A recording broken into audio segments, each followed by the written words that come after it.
네, 뉴욕 증시를 포함한 마감 시황, 또 글로벌 마감 시황과 함께 또 상품 시장 동향까지 확인해보고 오셨습니다. 이번에는 또 시장에 영향을 미칠 만한 주요 이슈들을 함께 확인해 볼 텐데요. 글로벌 인사이트 소식 확인해 보시죠. 네, 첫 번째 이슈입니다. 구글의 알파벳이 2009년 이후 투자의 관점에서 최고의 한 해를 마무리하기 직전에 있다는 소식인데요. 알파벳이 2021년 최고의 빅테크 주식임을 입증했다고 합니다. 2022년에도 포트폴리오에 담아둘 만한 종목인지 연관시켜서 보시면 좋을 것 같아서 준비해봤습니다. 관련 내용 함께 확인해 보시죠. 네, CNBC 기사고요. Alphabet was the top big tech stock of the year. Here's why라고 해서 기사 제목이 테크 섹터에서 나왔습니다. 내용 확인해 보시면은요. 목요일 종가는 2,938달러 선에서 종가를 형성을 했죠. 현재 알파벳의 주가 지난주 목요일 현지 시간은 목요일장입니다. 올해 68% 상승을 했고요. 2021년 5거래일밖에 남지 않았기 때문에 가장 큰 또 다른 종목들이 따라잡는 것은 거의 불가능하다라고 나왔습니다. 반면에 또 마이크로소프트가 그 다음을 이어서 51%로 가장 높은 수치를 기록을 했고요. 애플이 33%, 페이스북이 23%, 그리고 아마존이 5%의 상승률을 기록을 했습니다. 오랫동안 51%나 오른 종목으로는 또 테슬라를 함께 들을 수가 있는데요. 나스닥에서 가장 큰 비금융 기업들이 모여있는 나스닥 100 지수는요. 27% 상승한 가운데 그 중간 정도를 차지하고 있다고 합니다.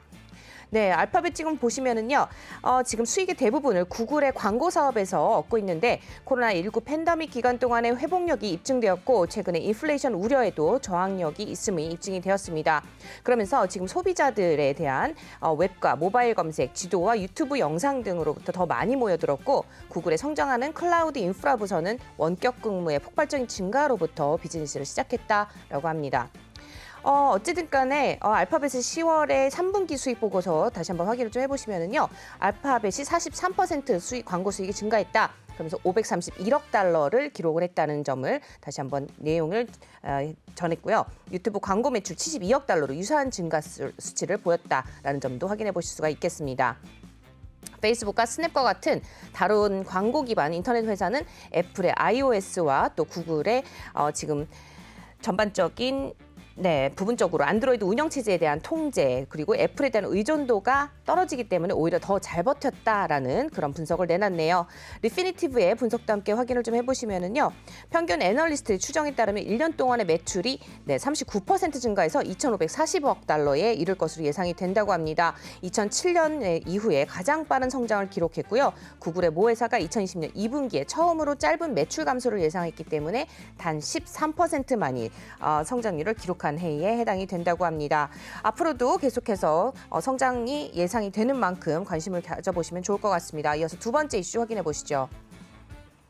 네, 두 번째 이슈는요. 미국에 대한 중국의 IPO 세도가 끝난 지 반년이 지났습니다. 그런데도 불구하고 이제는 국제 상장을 원하는 전 세계 상장을 원하는 기업에 대해서 많은 세부 사항이 알려지지는 않고 있다라고 하는데요. 왜 그런지 월스트리트 증권가에서 주목하는 2022년 아시아 증시, 특히 중국 증시에 관심을 가져봐야 하는 만큼 내용 확인해 보도록 하겠습니다. 네, 기사 제목은요. 마찬가지로 CNBC고요. China is clarifying rules for overseas IPOs라고 해서 나왔고요. Here's what we still don't know라고 해서 부제가 달렸습니다. 네, 내용 보시죠. 지금 베이징에서 나온 내용이고요. 좀 전에 전해드린 것처럼 6월 말 중국의 차량 공유 앱인 디디 주싱의 IPO 상장 여파로 또 발생한 이후에 당국은 미국 공개 시장에서 수십억 달러를 조달하는 중국 기업에 대한 조사를 강화했다라는 소식이 전해지고 있죠. 그러면서 르네상스 캐피털에 따르면 올해 미국에 상장된 중국 기업은 34개 중에서 10년 만에 최고치를 기록을 했지만 7월 이후 IPO는 단 3개에 불과했다라는 내용이 나왔습니다. 양국의 규제기관은 이번 달에도 중국 기업이 미국에 상장하기 위해서 필요한 사항에 대해서 설명을 발표했는데 아직은 시작 단계지만 구현에 대한 많은 질문들이 남아있다고 하네요. 네, 지금 좀 크리스마스 지나고 나서 연휴 주말 동안에 중국의 증권감독관리위원회죠. 국내 기업이 이제 중국 내 기업이 해외 상장을 원하는 경우에 대한 제한된 룰을 또 발표를 했고요. 공개 의견 수렴 기간은 1월 23일에 종료가 된다고 합니다. CSRC의 제한된 규칙은 당국이 국가 안보에 위협이 된다고 판단하는 경우 해외 상장을 중단시킬 수 있다라고 내용이 나와 있습니다. 그러면서 국내 기업들 외국인 투자와 사이버 보안과 데이터 보안 분야에서 관련 규정을 준수해야 한다라고 초안에는 나와 있네요. 규칙 집행의 세부 사항, 특히 CSRC 외에도 다른 관련 규제기관의 감독 범위는 여전히 추가 관찰이 필요하다라는 의견을 내놨고요. 뉴욕 유니버시티죠. 뉴욕 대학교의 법학 겸임 교수이자 책 Hunts for Unicorns라고 하는 책을 공동 저자인 윈스턴 마가 의견을 전했습니다. 어찌됐든 중국 기업은 산업별 부처에서 외환과 같은 운영의 특정 측면에 중점을 둔 부처에 이르기까지 여러 부처의 감독을 받는다는 점 굉장히 주목해봐야 될 점이고요. 특히 디디와 또 최근 미국에 상장된 다른 2개 기업들이죠. 중국 기업의 당국이 보안 검토를 진행하는 동안에 신규 사용자 등록을 중단하도록 명령한 것은 증권위원회가 아니라 중국의 사이버 공항국이었다라고 이야기를 하고 있습니다. 디디가 미국에서 40억 달러 IPO를 하고 주가가 폭락한 지 며칠 만에 이루어졌다는 점도 함께 참고해 보셔야 될 것 같습니다. 어찌됐든 간에 올해 사이버에 대한 또 보안 규제 기관의 영향력이 커진 만큼 앞으로 어떻게 될지 계속해서 좀 지켜보셔야 될 텐데요. 올 여름 100만 명 이상의 사용자 데이터를 보유한 기업들 해외 상장 전에 보안 허가를 받아야 된다고 제안했습니다. 그러면서 지난 8월이었죠. 규제 당국의 셩룽와 차관이 기자들에게 국내외 기업 공개를 원하는 중국의 기업들은 국가 네트워크와 중요한 정보 인프라와 개인 데이터의 보안을 보장하는 동시에 또 국가 법률과 규정을 준수해야 한다고 말할 만큼 앞으로 중국 증시에 투자하시는 분들이 이런 부분들 유념하셔야 될 것 같습니다. 이상 글로벌 인사이트 소식 전해드렸습니다.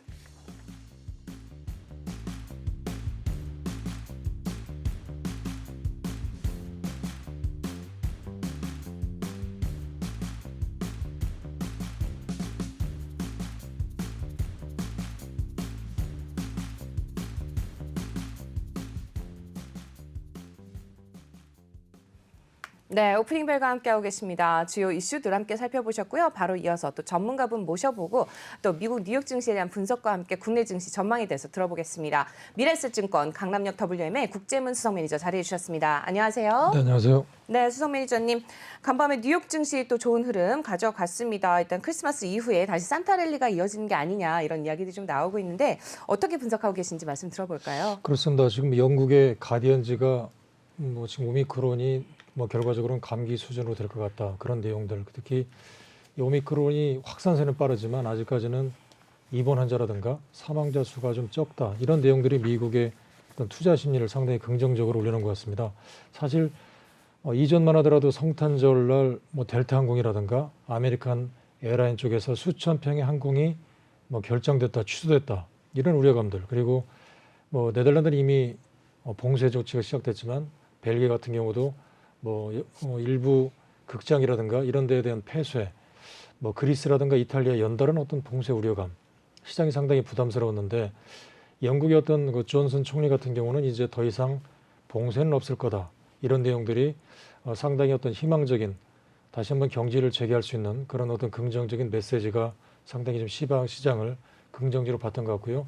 특히 이제 세계적으로 어떤 과연 또 다른 이런 그 오미크론 이런 확산 속에서 과연 경기가 폐쇄가 될까 이런 점들을 놓고 보는 여러 가지 어떤 소매 판매 지수가 상당히 좀 전년보다 개선됐다. 이런 점들은 한편으로 봐서는 여전히 어떤 코로나의 우려감 그리고 코로나의 확산에 따른 아직까지는 여행에 대한 어떤 폐쇄 우려스럽지만 또 한쪽에서는 이런 소매 판매 지수가 상당히 좋았다. 이런 점들은 한쪽에서는 여전히 어떤 이런 오미크론에 대한 시장의 어떤 뉴스가 결과적으로는 큰 어떤 데미지는 없을 거다. 이런 점들을 놓고 어떤 소매가 상당히 좋았다. 이런 점들을 시장이 해석해 놓고 뉴욕 증시가 상당히 이런 점들을 놓고 아직까지는 좀 어떻게 긍정적으로 시장의 어떤 스탠스가 보고 있는 게 아닌가 그렇게 보여집니다. 근데 정말 참 너무 꾸준하게 올라가고 있다라는 그런 생각이 드는데 그렇습니다. 오늘도 그 주가 움직인 걸 보면 엔비디아 같이 좀 떨어졌다가 또 많이 오르더라고요. 어떤 자세로 접근을 하면 좋을까요? 떨어질 때 좀 사두는 게 좋겠습니까? 아니면 일단은 이번 사이클은 조금 지켜보는 게 좋을 것 같습니까?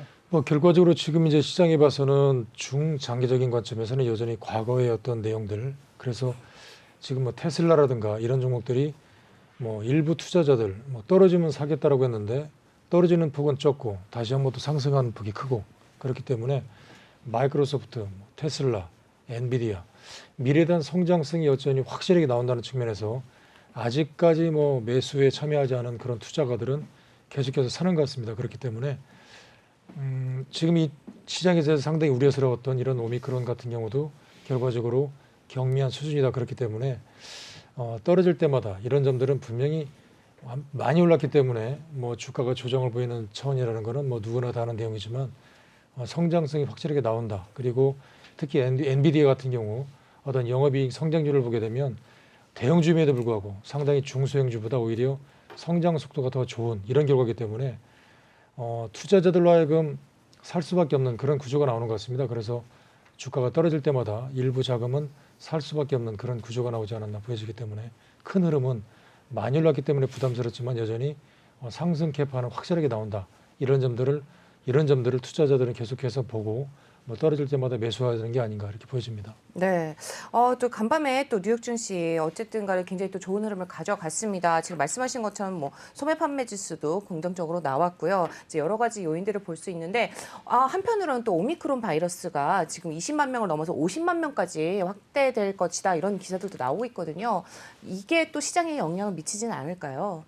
그렇습니다. 지금 그런 말씀하신 부분들 때문에 그러니까 한편으로 봐서는 지금 뭐 코로나 확진자 수가 더욱더 거세지고 있고 더 빠르게 늘고 있기 때문에 이쯤이면 이제 위드 코너로 가는 상황이고 오히려 항공기 수가 늘 줄 알았는데 오히려 줄고 있다. 그런 점들은 한편으로만 여전히 이제 뭐 영국의 총리 같은 경우도 이제 폐쇄는 없다.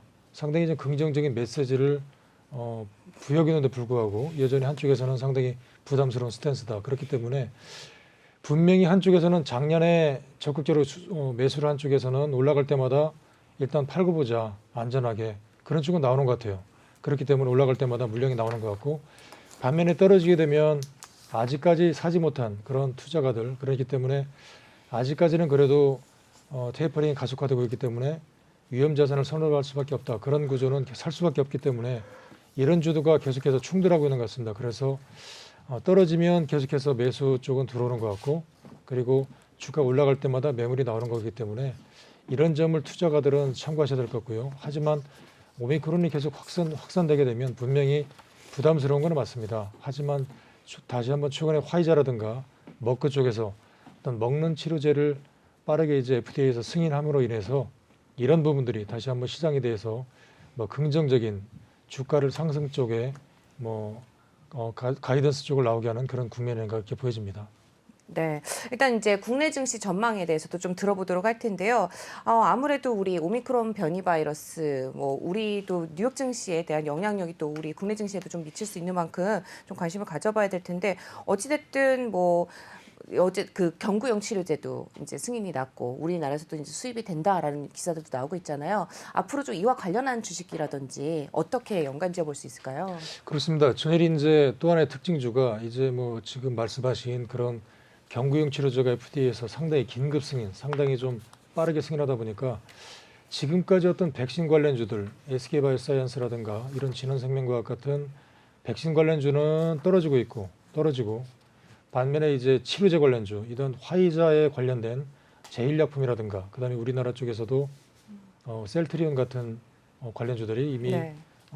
치료제 관련주로 인해서 전일 어떤 그 정부의 어떤 승인을 상당히 빠르게 얻었기 때문에 한편으로 봐서는 이제 백신 관련주는 떨어지고 오히려 치료제 관련주들이 전일 상승하는 이런 모습들을 보였습니다. 그래서 화이자에 관련된 그런 제일약품들 그리고 뭐 셀트리온 같은 경우는 이제 우리나라 자체적인 그런 치료제이기 때문에 한편으로 봐서는 백신주가 떨어지고 치료제가 뜨는 이런 모습들을 보이고 있어서 과연 이제 또 한편으로 봐서는 이제 어떤 백신보다는 이제 저도 지난주에 어떤 그 3차 부스터 샷을 맞았거든요. 네. 맞고 났는데 2차 때까지는 이상 없었는데 3차는 맞고 나서 다른 직원도 그렇지만 상당히 좀 힘들었거든요. 그러죠. 피곤하시죠? 그렇습니다. 네.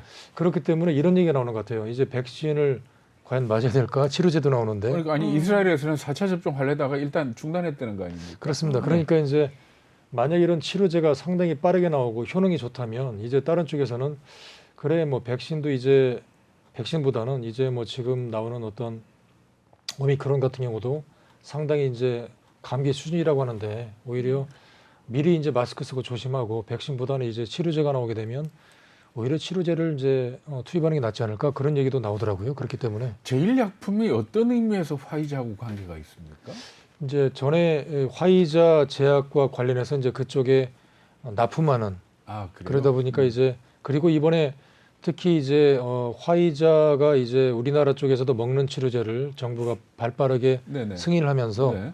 이제 제일약품도 이제 화이자 경구용 백신을 이제 파는 그런 쪽에 네. 그렇습니다. 그렇게 네. 승인 쪽에 관련이 되고 있다 보니까 이전에 이제 화이자 약품을 왁품을 만들면서 그쪽에 같이 협업을 했었고 네. 이번에 이제 경구용 치료제를 정부가 발빠르게 이제 승인을 얻으면서 네. 제일약품이 이제 그런 화이자 쪽에 경구용 치료제를 팔겠다 이렇게 얘기가 나오다 보니까 전일이 이제 상당히 기대감을 모으면서 매수가 많이 들어왔던 것 같아요. 네. 그래서 네. 관련주로 떠오르면서 저는 상당히 관심을 모았던 것 같습니다. 그렇죠. 뭐 KPS 생명과학 그리고 셀트리온, 뭐 제일약품, 뭐 그 밖에도 한 3개 정도 더 있는 것 같습니다. 뭐 신풍제약도 좀 주목을 받고 있고 대한과학 이런 것들이 지금 지금 화이자 관련주들 이제 경구용 치료제 관련주로 좀 주목을 받고 있는 것 같은데요. 지금 이쪽 관련한 또 테마성 그런 종목들도 관심을 가져보셔야 되겠지만 이렇게 좀 아무래도 이제 위드 코로나 좀 더 길게 간다라고 하고 이렇게 경구용 치료제까지 나오게 되면은 아무래도 리오프닝주 다시 한번 좀 관심을 받지 않을까 싶은데 어떻게 보세요? 그렇습니다. 지금 미국 같은 경우도 리오프닝주가 바닥권에서 상승하고 있고 전일이 이제 전체적으로 뭐 지난주부터 계속 말씀드렸던 어떤 농심이라든가 특히 이제 관련주들이 뭐 반등세를 보이는 모습이 보이고 있거든요. 그래서 만약 이런 상태로 이제 어떤 오미크론이 경미한 수준에 계속 이르고 있다. 그다음에 이제 뭐 입원 환자라든가 사망자 수가 상당히 적다. 그렇다면 위드 코로나로 다시 한번 상승되는 그런 관점이어서 여행주라든가 뭐 그런 쪽이 아무래도 바닥권에서 관심을 모으지 않을까 보여지고 특히 이제 일부 이제 음식료 업종 관련주들도 상당히 이제 서서히 관심사를 보이고 있고요.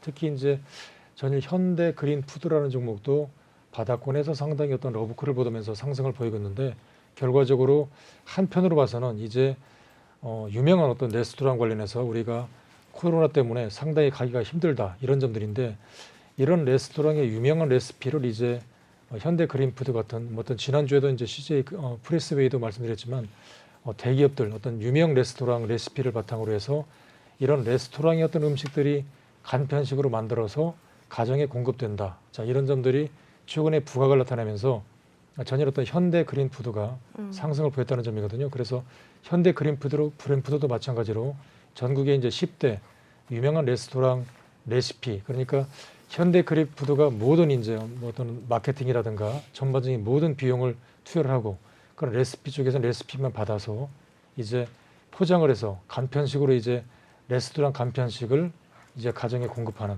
이런 쪽으로 인해서 리오프닝 관련주로 떠오르면서 전일 상당히 좀 주가가 상승세를 보였거든요. 그래서 이런 점들이 이제 또 다시 떠오르고 있다. 그렇기 때문에 여행주라든가 한편으로서는 면세점 이외에 이런 음식료 업종들도 또 다른 리오프닝주의 어떤 수익 모델이 나오고 있는가 보여지기 때문에 이런 쪽들도 또 하나의 어떤 수익 모델로 리오프닝주로 관심주가 되는 게 아닌가 이렇게 보여집니다. 네, 현대그린푸드 뭐 가정 간편식과 또 레스토랑 간편식 예전에도 소개해드린 바가 있습니다. 또 계속해서 관심 가져보아야 될 또 종목인 것 같고요.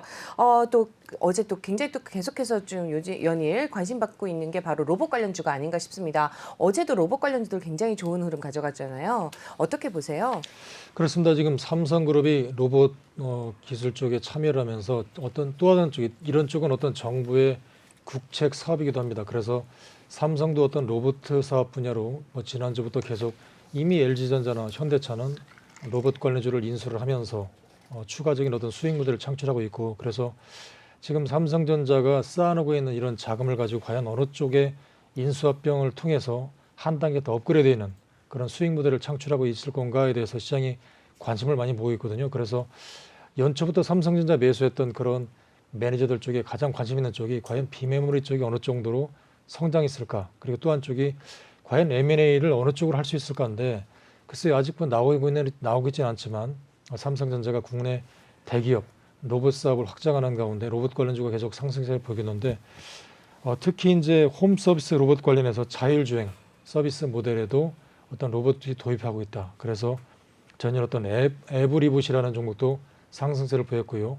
로보로보라든가 여러 가지 로봇스타가 상승세를 보였는데 삼성전자가 자체적인 로봇 사업부가 있습니다. 그래서 이런 로봇 사업부와 손을 잡고 일부 이제 로봇 사업부가 진출하고 있는데 과연 어느 쪽이 이제 삼성전자와 함께 어떤 그 인수합병 타깃이 돼서 이런 쪽에 진출하고 있을까에 대해서 다시 한번 이야기가 거론되고 있는 것 같아요. 그래서 지난주에 이어서 여전히 어떤 로봇 관련주들이 상승을 보이고 있다. 이런 점들은 어떤 또 하나의 어떤 삼성전자 미래의 먹거리 쪽이 나오겠는가 해서 시장에서 이런 쪽에 대해서 다시 한번 관심을 보고 있는 거 아닌가 그렇게 보여집니다. 근데 삼성전자가 로봇 산업에 대해서 관심을 보였지만 무슨 M&A를 하겠다, 협업을 하겠다라는 얘기는 없었죠, 아직은.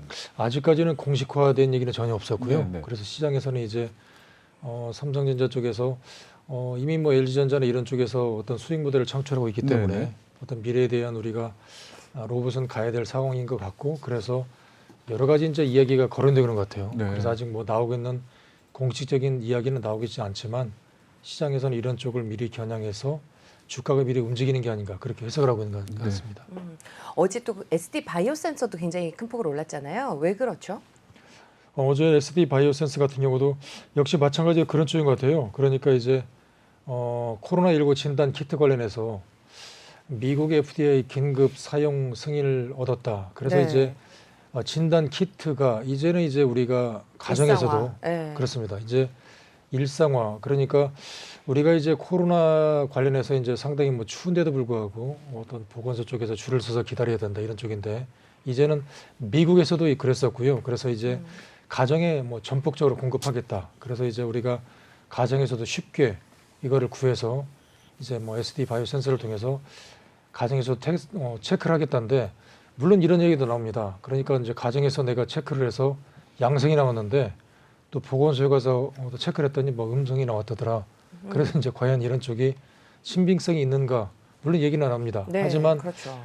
또 다른 쪽에서는 뭐 여전히 가정에서 체크하는 것도 음성이고 역시 이제 병원에 가서도 뭐 음성이었다 얘기가 나오기 때문에 우리가 이제 결과적으로 이런 점들이 이제 보건소에 이제 꼭 맞아 떨어지는 그런 이제 뭐 상당히 어떤 간편식 진단 키트 이런 점들을 뭐 FDA 긴급 승인을 받았다 이런 점들이기 때문에 이런 점들이 이제 뭐 미국에서도 그랬고 가정에 많이 공급이 된다면 또 하나의 어떤 매출이 다변화될 거다 뭐 그런 쪽들과 관련해서 주가가 상당히 강세를 보이는 게 아닌가 보여집니다.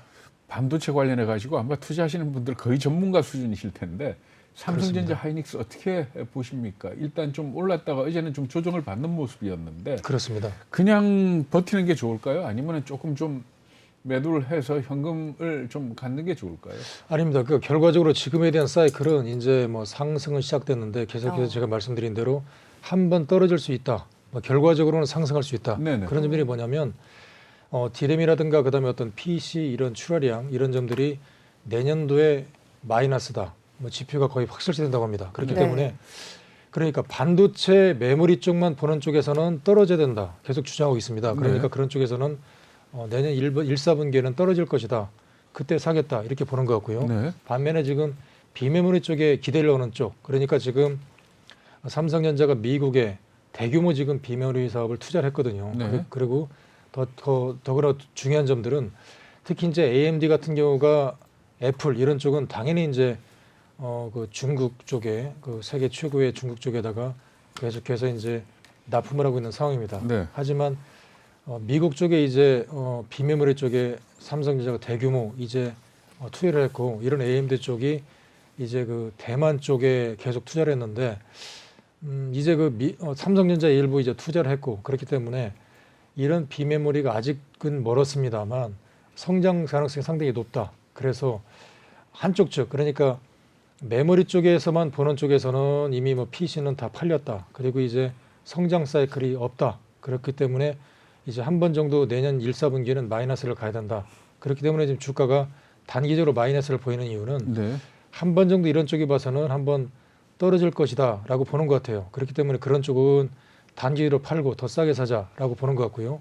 반면에 지금 계속해서 말씀드린 M&A 가능성 그리고 비메모리 쪽에 대한 어떤 성공적인 가능성 이런 점들은 분명히 이제 이런 사이클은 성장성을 보이기 때문에 이런 쪽에 대해서 만약에 이제 뭐 추가적인 사이클만 잘 놓고 보게 되면 분명히 성장 궤도를 놓을 수밖에 없기 때문에 중장기적인 트렌드를 보는 쪽에서는 계속 사놓고 기다리자 쪽이 나오는 것 같아요.